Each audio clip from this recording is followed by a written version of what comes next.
Ms. Smith says that she has been waiting all her life to hear the truth. She claims that she is tired of the defendant's back and forth as it pertains to paternity. She has opened her case today to prove that the defendant, Mr. Lewis, is her biological father. Mr. Lewis claims that years of doubt have caused him to question paternity. Their case begins like this. Ms. Smith, you say you've been waiting your entire life for the truth and opened your case to prove that Mr. Lewis is your biological father. You claim you are tired of his back and forth as it pertains to paternity. He didn't sign her birth certificate? Wow. His doubts must be really intense for him not to sign her birth certificate. But how is it that she got to believe he was her father all this while only for her to find herself in paternity court to prove that? When you hear Ms. Smith speak like this, what's your response? Your Honor, first of all, her mom, me and her, we got to dating. Wasn't no relationship going on. It was just a hit and quit thing. It was just a hit and quit thing, that's all it was. But there's a whole bunch of people here in this world from a hit it and quit. Mr. Lewis seems to be very certain that she is not his daughter. He tells the judge that he had a hit and quit thing with her mother and they never actually got into a relationship. But we can't deny the fact that when he says that Ms. Smith is not his daughter, it breaks his heart. I got a baby. I'm a real man.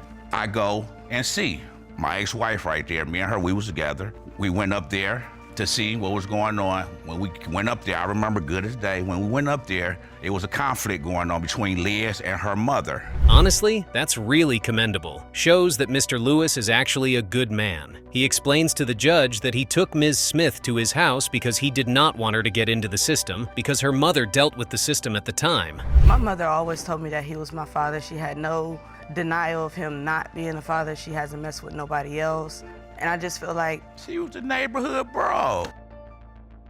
Hold on. Excuse me. Let's be respectful. Excuse me. Man, that's crazy! After taking her into his home, Mr. Lewis took care of Ms. Smith from when she was about 4 days old to when she was 11 years old. That's 10 years of him being her father. Now you can understand Ms. Smith's pain when she hears him say that he is not her father. Him trying to be a fake father to me. My whole life. Fake father. Why do you say a fake father? Explain. I see the Because one pain. minute he was there, and the next minute he wasn't, like he was a ghost. I just don't understand how you can take somebody. I don't even know what to believe at this point. Ms. Smith says that she remembers Mr. Lewis being a fake dad to her, and he was never really present in her life, even when she tried to get a DNA test to find the truth. Mr. Lewis refused to follow through. And Your Honor, you tell me. You look at her and you tell me. This is a photo of a man? Yes. That's the man that's the man. Yeah, tell me about it, Your Honor. Yeah, tell me. You believe this is her biological father? That is her father. You know why I say that? His great-great-uncle? Oh my goodness, that's one heavy truth bomb. Mr. Lewis submits his evidence to the court, and it's a picture of a man who he claims is Ms. Smith's face. He believes that the man in the picture is her father because he caught the man and Ms. Smith's mother having sex. I pulled up in the yard, family house. The door was cracked, it was open. I walk in, the bed is sitting right there, right in front of the door. It's a small apartment. Smacking. They getting it. They getting it. That's actually insane. Imagine walking in on your uncle having sex with the woman he is supposed to have a relationship with. Wow, my jaws would honestly drop if I walked into something that insane for real. Do you agree with Ms. Smith's testimony that you were inconsistent raising her? She said sometimes you were there, sometimes you were ghost. Yeah, that's true. Why is that? Was Yeah. it because of the doubt? It was because of the doubt, and plus I was in and out of town. Nothing is changing his mind from the fact that he still believes the man in the picture is her father.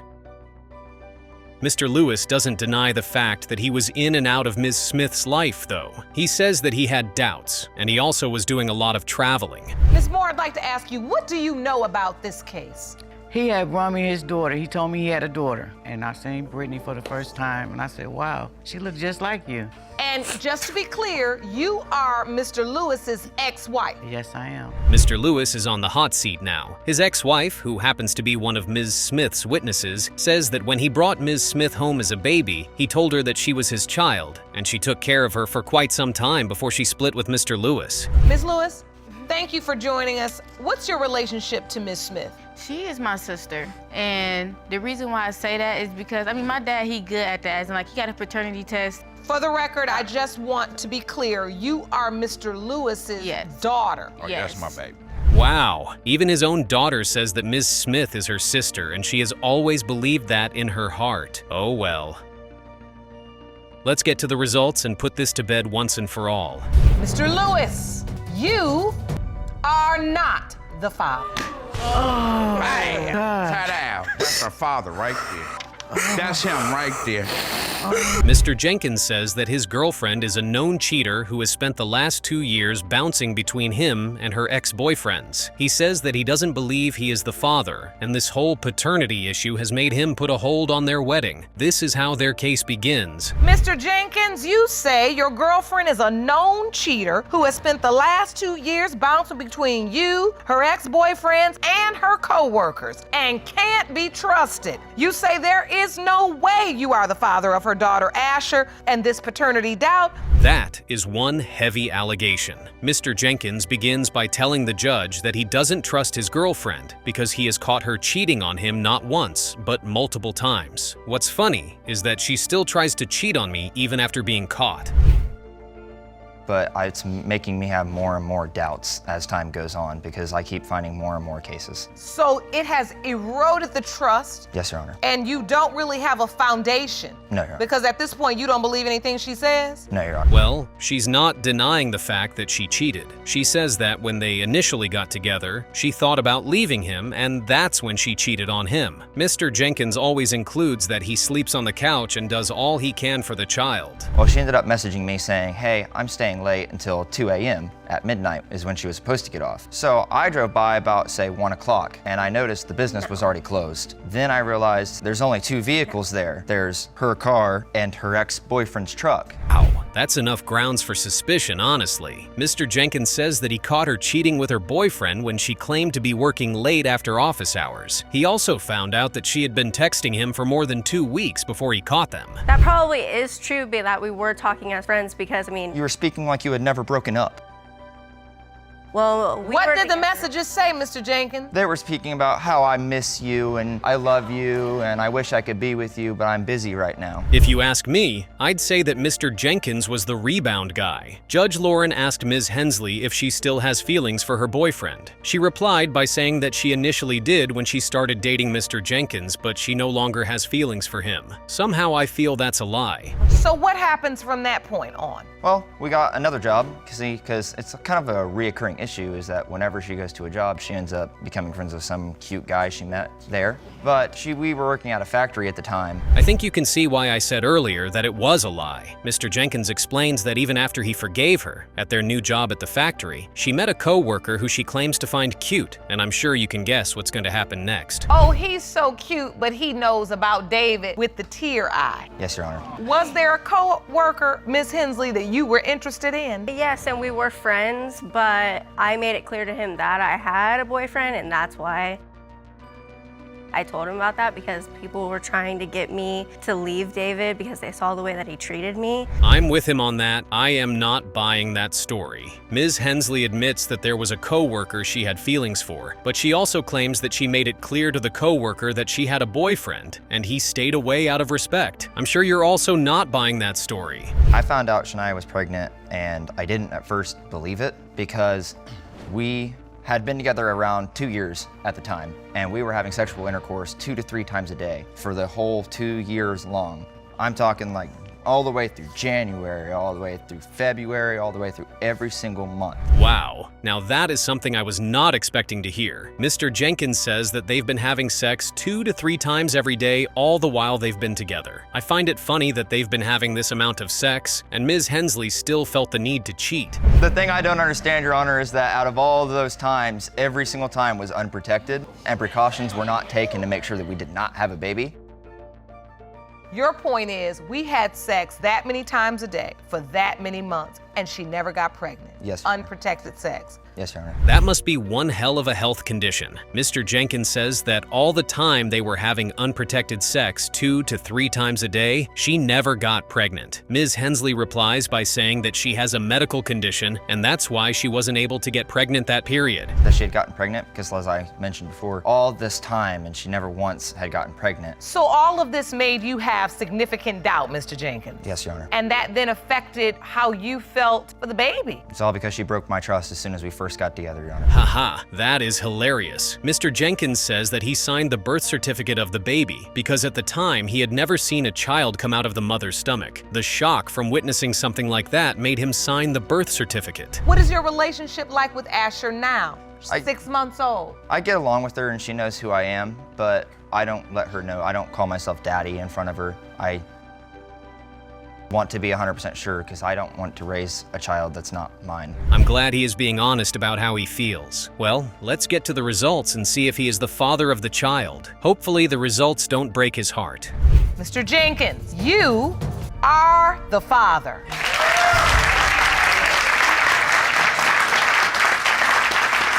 Ms. Connally says that 2 years ago, the court helped her to prove to her father that she was his biological daughter. Now she's in court to prove to her ex-boyfriend, Mr. Haskell, who happens to be the defendant, that he is the father of her child. Mr. Haskell, on the other hand, claims that she's just trying to pin the baby on him. Here's how it all started. Ms. Connally, 2 years ago, the court helped you prove to your father, Mr. Harrison, that you were his biological daughter. Yes, Your Honor. You say your relationship has improved, and he is actually here supporting you in today's case. Yes, Your Honor. That's wonderful. Yeah, right. He is so popular, and the first time we get to hear of his name is in Judge Lauren's courtroom.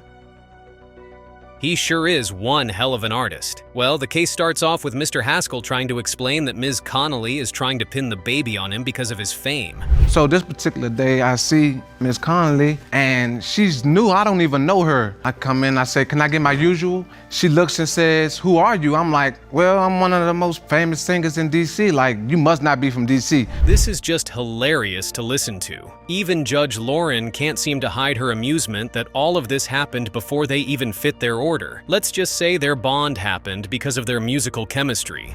When I got home, I threw his number in the bag, and I called him a month later when I got bored and wanted someone to talk to. Your Honor, that's a lie. She called me a week later, indicating that she was locked out from her home. It's a lie. Stating that she needed a shower to go to work. Man, since this case began, Mr. Haskell and Ms. Connally have not been able to agree on anything. Mr. Connally says that the first time they met, nothing sexual happened. But just as she's about to conclude that statement, Mr. Haskell says that they did in fact have sex in their first meeting. I come home one day, Your Honor, I got my female friend with me. I'm thinking I'm about to go and have a relaxed Your time in Honor, my I room. got keys. She's laying in my bed. My Can I mom speak? not home. I'm asking, how did you get in? Can I speak? I have keys. Your mother gave me keys. How did you get keys if you don't know? At this point, who is running the courtroom? Judge Lauren or these two overgrown adults? Geez, they just keep talking and yelling over each other that it's very difficult to understand what they are even trying to say. That's how she got in the house. Wait, you brought Because me my to mom your loved house? pizza. That's There was not true. pepperonis every night. First of all, his mother doesn't even eat pork, so I don't know why you're lying. He's a liar My and a mom- master manipulator. My mom Listen, supposedly listen, pork. listen. At least she's being honest. I like that. That's not something you see every day in paternity court. Ms. Connally says that she felt she was in a committed relationship, but after a while she got tired of Mr. Haskell's behavior, and so she went back to school. A couple of months after being in school, she started to miss their sexual relationship. As soon as I got back. You did. Is that true, Mr. Haskell? That's a yes or no question. Yes, we had sex when she returned from Texas. Is this the time frame in which you think you conceived your child? Yes. Mr. Haskell has to be the most delusional man on planet Earth. Ms. Connally says that the moment she got back from school, she drove straight to his house and they had unprotected sex. She also says that she told him to be careful because it was during the time she was very fertile. Mr. Barnett, how do you know Ms. Connally, Mr. Mr. Haskell? I was actually there when they first met. You were? Yeah, this is my cousin. That's your cousin? Yeah. So you were there when they first met? Yeah. I can't be the only one who doesn't understand what's going on in this case. Now, Mr. Haskell's witness, who also happens to be his cousin, says that Ms. Connally tried to flirt with him and also slept with a close friend of theirs. At the time that Blair was born, were you all in a place where he participated in the birth with you? Did he attend doctor's appointments? He only attended one appointment, and that's because I asked him, I begged him to come. Apparently Mr. Haskell was there when the baby was born. But here's the thing, Ms. Connally says that the only reason he was here was because she begged him, and she didn't put his name on the birth certificate because he said that he was not going to sign it. Do you believe Mr. Haskell is your grandchild's biological father? No, I don't really know Mr. Haskell. I never, I didn't know him at that time when she said she was pregnant. I never met him. Oh wow? Clearly Ms. Connally doesn't like her mother very much. Her mom walks into the courtroom to give her statement, and before she is able to say anything, Ms. Connally is already attacking her and accusing her of not defending her. Oh, Ms. Connally, let me ask you this direct, simple question. Were you also having sex with the man in Texas? Yes, but the time frame is different. We were good friends and we were involved, but it's not around the time. Wow. I don't know why she stayed loyal to someone who was cheating on him. Ms. Connally confesses that she was intimate with another man while she was in Texas. But the time frame was very different. At this point, I think we need to see the results. Mr. Haskell, you are her father. Did you write a song for that? Ms. Sims claims that her mother and alleged father purposely deceived her for 36 good years by claiming that Mr. Johnson is her biological father. She's suing them for paternity fraud because she says that she has proof that can back up her claim. Here is how the case begins. Ms. Sims, you say your mother and your alleged father intentionally deceived you for 36 years by claiming that Mr. Johnson is your biological father. You are suing them for paternity fraud because you claim to have proof that you are not his daughter. Is that correct? Yes, Your Honor. One thing I can tell you is that this is going to be one hell of a case. Ms. Sims's mother seems to be very certain that Mr. Johnson is her father, but Ms. Sims debunks that and claims that she has proof. I wonder what she discovered that's about to tear her 36-year bond with her parents. Well, for my whole life, I've always thought that Henry, my dad, is my dad. And I just have a multitude of things that have come up that show me that he potentially could not be. Well, you can see that she is not happy about the situation at all. She explains to the judge that she has uncovered things that show that Mr. Johnson can't be her father, including her health and the health of her daughter. How do you respond to that? I never intentionally lied to her a day in her life. So where she's coming up with this, I don't know. Seems like even her mother has no idea what Ms. Sims could have uncovered. She says that she never intentionally and purposely lied to her, but she knows that Mr. Johnson is her real dad. Miss Sims, you grew up a daddy's girl. Right, definitely a daddy's girl. With a wonderful relationship with the man you were told was your biological father. Absolutely. Can you talk to the court about that? Yes, my dad, I met my dad when I was 4 years old. Wow, I'm confused. Ms. Sims admits to being a daddy's girl, and she had the best times with Mr. Johnson while growing up. Mr. Johnson says the exact same thing. If they both say this, then how did their relationship change from all this love and affection to Ms. Sims saying he is not her father? I've always known there was some doubt, but I never mentioned it to her because I didn't see any reason for it. Maybe she has less trust in me now, but it doesn't affect the way I feel about her. You say you feel like she may have less trust in you. Yeah. Wow. So Ms. Sims was right after all. Her parents actually did hide something from her. Apparently there's a chance that another man could be her father, and both Mr. Johnson and her mother never felt the need to bring it up as a topic. That's sad. So what do you say to your mother when you get this information and you say, I don't see these medical issues on either side of my family tree?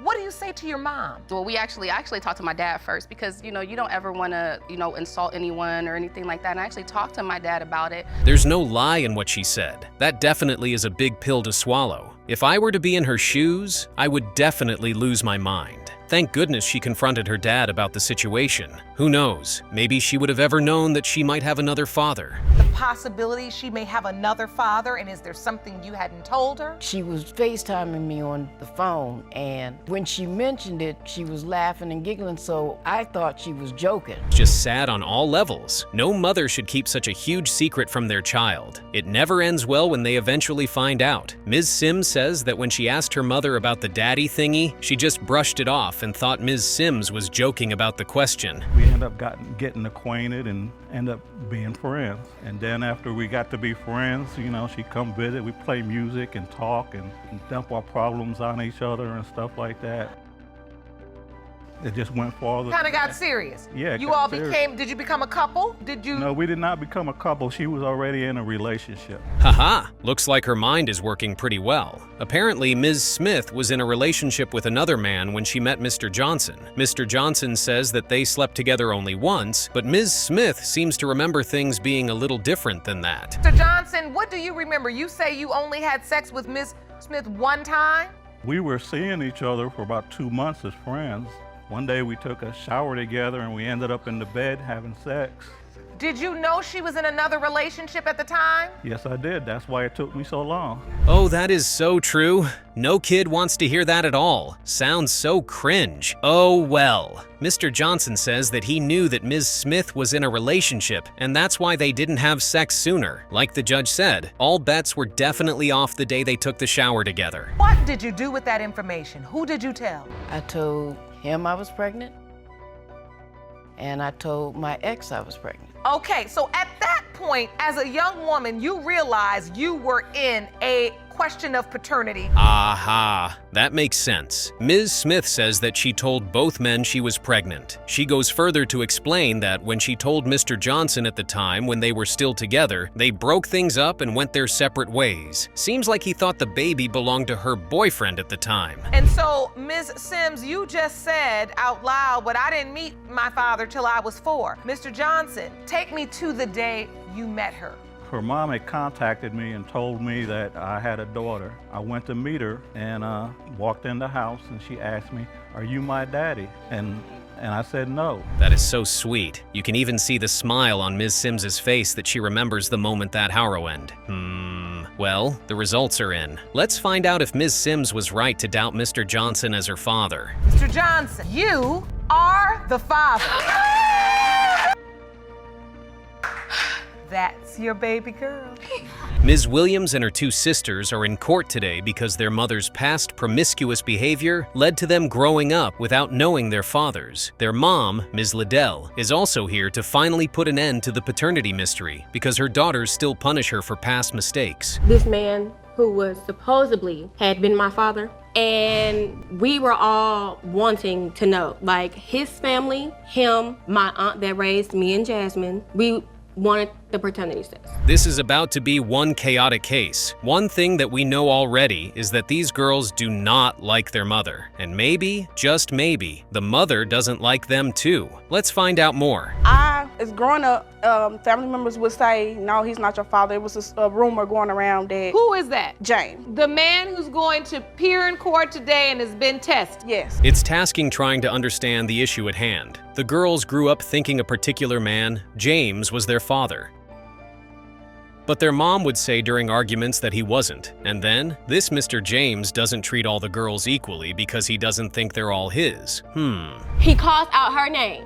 Who are you? He's talking about some, so you don't know who I am. Talking about some, I don't know you. Talking about some, yes you do. She's talking about some, oh, Lisa, they're your daddy. How is you not gonna know this is my daddy when you look at him? Ooh. This family has more problems than paternity court can fix. The youngest, Lisa, doesn't believe James is her father. All 3 girls still carry the pain of being abandoned by their mother and left with relatives. However, their mother has her reasons for doing so. Do you know who her father is? I don't know. I'm gonna tell you, I'm gonna be honest. Jamie, no. Lisa, no. Jasmine, no. I'm not for sure if James is their father, if he's not their father. Because I was whorish. I did me.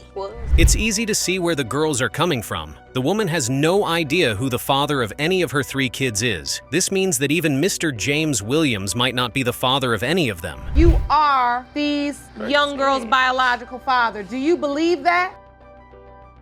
deep in my heart, Your Honor, and I hate to say it, and it's hurting me to say it too, but no, I do not. While Mr. James has been present in their lives to the best of his abilities, he's never been 100% sure he's their dad, and the girls have felt the same way. Imagine living your life not knowing for sure if your father's really your father or your child's really your child. That's just so sad. Why did you miss my 8th grade graduation? You weren't away. Because you were out. You were able to come. Why did you miss it, Jamie? Because I was a piece of I'm not gonna keep down on myself, but I didn't care about y'all. You see, it's not even about their paternity anymore. These girls need to go to therapy with their mother to dissect the pent-up hurt both parties feel. Even if they find out who their fathers are, they're still going to walk out of this court, calling their mother the most insulting names. But you have to be careful about words you use with children, with young people, because it will eat away at them, break them down, and lead them down the same road you were. Somebody broke you down. This is a case like no other, because it's not only about finding out who their father is. This is about a mother whose kids wouldn't give her a chance to redeem herself. This is about 3 girls who grew up without a mother and have learned to hate her. This is about a broken home. This is about broken people. What I'm trying to explain to you, nothing's gonna get better if the only thing you require of her is that she continue to tell you what a piece of crap she's been to you. Look, let me call it the way I see it. You see her? She living her agony every day. Judge Lauren summed it up perfectly. The girls need to give their mom a breather because the woman is obviously aware she has done wrong by them and is living with the agony every single day. Could they give her a chance to right her wrongs? Today in this courtroom, by giving you these results, I truly believe that what you need in your life and what you're wanting in your life is not just gonna come from finding out who your father is, but it's gonna truly come when you begin to find out who your mother was. It's best we get to the results already. Let's find out if Mr. Williams is the father of any of the girls. When it comes to Ms. Jasmine Williams, Mr. Williams, you are her father. When it comes to Ms. Lisa Williams, Mr. Williams, you are not her father. When it comes to Ms. Jamie Williams, Mr. Williams, you are not her father.